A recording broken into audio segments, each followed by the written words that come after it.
नमस्कार। स्वागत है आपका ऑल बी सोल में। पिछले वीडियो में हमने बात की थी डोमेस्टिक वायलेंस की। आज भी उसी विषय को कंटिन्यू करेंगे क्योंकि किन आवेदनों के तहत और न्याय मांगा जाता है, इस वीडियो में हम ये डिस्कशन करेंगे।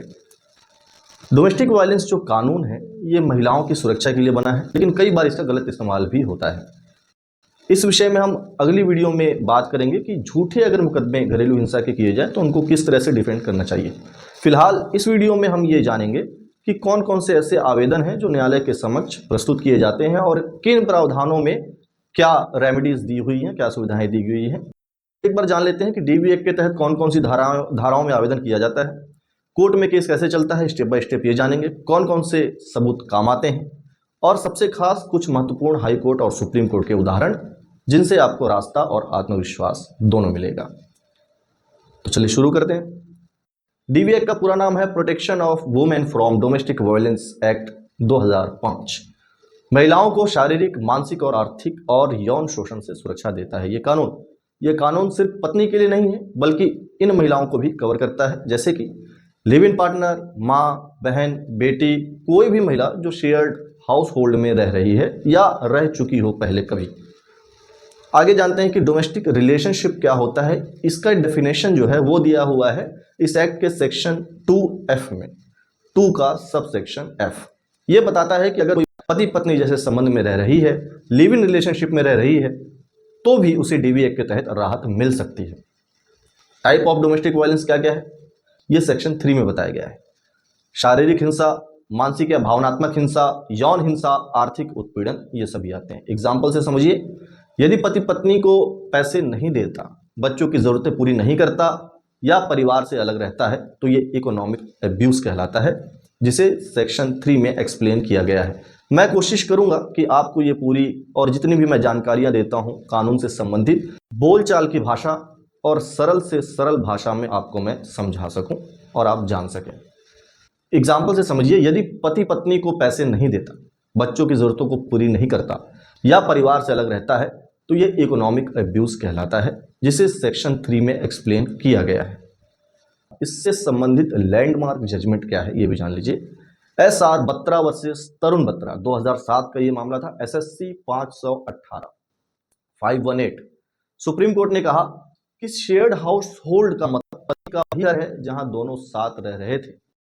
जरूरी नहीं है कि वो ससुराल वालों की निजी संपत्ति हो। कहने का तात्पर्य यह है कि किराए का मकान हो सकता है, किसी भी रिश्तेदार का मकान हो सकता है या कोई भी ऐसी व्यवस्था जहां पति पत्नी एक साथ रहे। इससे स्पष्ट होता है कि महिला को अपने मैट्रिमोनियल होम में रहने का अधिकार प्राप्त है। चलिए आगे बढ़ते हैं। डीवी एक्ट में कौन कौन सी राहतें मिलती हैं ये हमने पिछले वीडियो में भी बताया था, विस्तार से एक बार और समझ लीजिए कि महिला एक ही आवेदन में कई राहत मांग सकती है, लेकिन जो मूल आवेदन का प्रारूप जो प्रस्तुत किया जाता है वो आवेदन पत्र सेक्शन 12 के तहत प्रस्तुत किया जाता है। इसके अंतर्गत और भी जो आवेदन किए जाते हैं वो भी समझ लीजिए। प्रोटेक्शन ऑर्डर सेक्शन 18 में प्रस्तुत किया जाता है। इसमें कोर्ट आरोपी को हिंसा करने से रोक देती है तत्काल प्रभाव से। महिला या बच्चों से मिलने का, धमकाने का या पीछे करने का अधिकार छीन लेती है कि आप ऐसा बिल्कुल नहीं कर सकते। अगर आदेश का पालन नहीं किया गया तो सेक्शन 31 के तहत 1 साल की जेल या जुर्माना दोनों हो सकता है। इससे संबंधित लैंडमार्क जजमेंट क्या क्या है ये भी लीजिए। कुसुम लता वर्सेस कमल किशोर, दिल्ली SC 2009 का एक केस है। कोर्ट ने कहा कि प्रोटेक्शन ऑर्डर का उल्लंघन एक गंभीर अपराध है जिस पर तुरंत कार्रवाई होनी चाहिए। रेसिडेंस ऑर्डर किस में आता है, ये आता है सेक्शन 19 यानी कि धारा 19 में। महिला को घर में रहने का अधिकार दिया जाता है, भले ही घर पति या ससुराल वालों के नाम पर हो। गंभीर मामलों में कोर्ट आरोपी को घर से बाहर निकाल सकती है और जो भी महिला उसे उस घर में रहने का आदेश पारित कर सकती है यदि कोर्ट चाहे तो। मॉनेटरी रिलीफ सेक्शन 20 में दिया गया है। इसमें जो भरण पोषण से संबंधित है उसके लिए इसमें कोर्ट मेंटेनेंस तय कर देती है। पेंशनर और बच्चों के लिए मेंटेनेंस तय करने का समय देखा जाता है, क्या क्या देखा जाता है और क्या क्या देख कर मेंटेनेंस जो है वो कोर्ट डिसाइड करती है कि महिला की जरूरतें क्या हैं, पति की आमदनी कितनी है, बच्चों की शिक्षा व इलाज का खर्च कितना है। इससे संबंधित लैंडमार्क जजमेंट है Rajnesh versus Neha 2020 SSC online SC 903। Supreme court ने यह कहा है कि मेंटेनेंस तय करते समय दोनों पक्ष अपनी आय का हलफनामा यानी एफिडेविट देंगे, ये झूठे और अतिरंजित यानी ना तो बहुत ज़्यादा बढ़ा चढ़ाकर ना ही बहुत ज़्यादा घटा कर दिखाएंगे। वो दावों से बचने के लिए कुछ भी उसमें अपने हिसाब से मैनिपुलेशन नहीं करेंगे।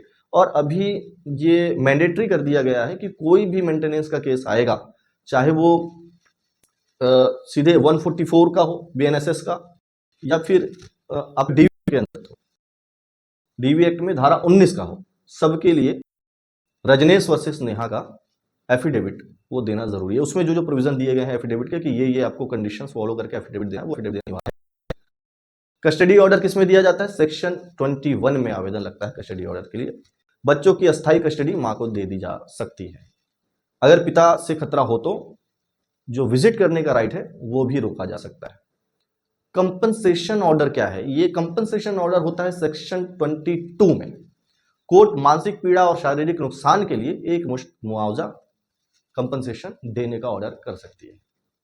चलिए, डीवी केस की पूरी कोर्ट प्रक्रिया स्टेप बाय स्टेप समझा देता हूं आपको 2 मिनट में कि डीवी केस फाइल करने से लेकर फाइनल ऑर्डर तक क्या क्या स्टेप्स होते हैं, ये समझ लीजिए।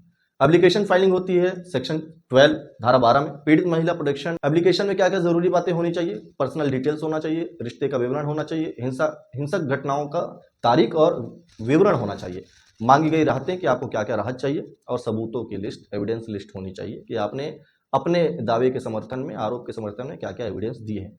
नोटिस, इसके बाद ये सब करने के बाद होता है नोटिस टू रिस्पोंडेंट। ये होता है सेक्शन 13 के अंतर्गत। कोर्ट पुलिस के माध्यम से नोटिस भेजती है, एक्यूज को 30 दिन में जवाब देना होता है। इसके बाद इंट्रीम ऑर्डर के लिए चलता है सेक्शन 23 में। अगर तत्काल खतरा है तो कोर्ट एक्स पार्टी आदेश दे सकती है, यानी बिना पति को बुलाए, बिना उन्हें सुने प्रोटेक्शन ऑर्डर जारी कर सकती है कोर्ट अगर चाहे तो। बात है एविडेंस, और दोनों पक्ष एफिडेविट और डॉक्यूमेंट दाखिल करेंगे, गवाह और क्रॉस एग्जामिनेशन होता है। इससे संबंधित लैंडमार्क जजमेंट क्या क्या है?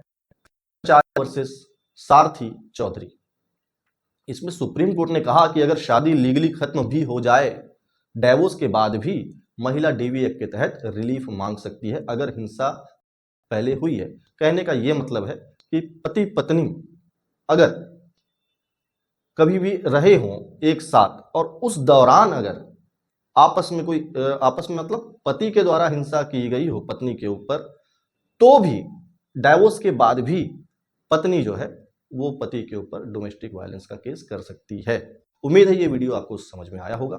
अगली वीडियो में हम आपको बताएंगे कि अगर आपके ऊपर डोमेस्टिक वायलेंस का झूठा केस कर दिया गया है तो उसे डिफेंड कैसे किया जाता है। तब तक के लिए धन्यवाद, बने रहिए हमारे साथ।